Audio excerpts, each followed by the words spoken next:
అందరికీ నా నమస్సులు. కురుక్షేత్ర యుద్ధంలో శ్రీకృష్ణ భగవానులు అర్జునుడికి ఈ విధంగా చెప్తున్నారు. ఏ సందర్భంలో అంటే, పినతండ్రులు, గురువులు, అన్నదమ్ముల్ని చంపేమంటున్నారు. ఆ పాపాన్ని నేను మూట కట్టుకొని నా మనస్సులో మోసుకొని నేను పాలించలేను. ఈ విజయాన్ని అలాంటి విజయాన్ని నేను భరించలేను అని అర్జునుడు శ్రీకృష్ణ భగవాన్ని వేడుకుంటూ ఉన్నాడు. నన్ను వదిలే అన్నాడు. శ్రీకృష్ణ భగవానులు ఏమన్నారంటే, వినండి, ఇది చాలా ఇంపార్టెంట్ అయిన విషయమే. ఇప్పుడు ఈ వర్తమాన కాలంలో నీకు సమీపంగా కనిపించే బంధువులను ప్రాణ సమానంగా భావించి వారి కొరకు దుఃఖిస్తున్నావు. బాగానే ఉన్నది. మరి నీ గడిచిపోయిన జన్మల మాట ఏమిటి?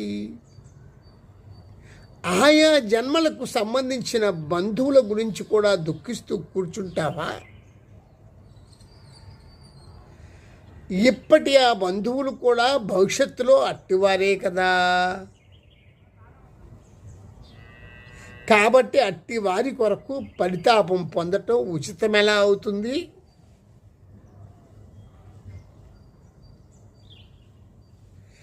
బంధుత్వం అనబడినది స్వయం కల్పితమైన చమత్కారమే కదా.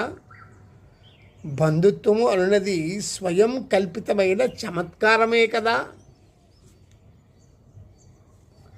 అని అలా చెప్పుకుంటూ శ్రీకృష్ణ భగవానులు ఆత్మజ్ఞాని కాబట్టి చెప్పుకుంటూ వెళ్ళారు.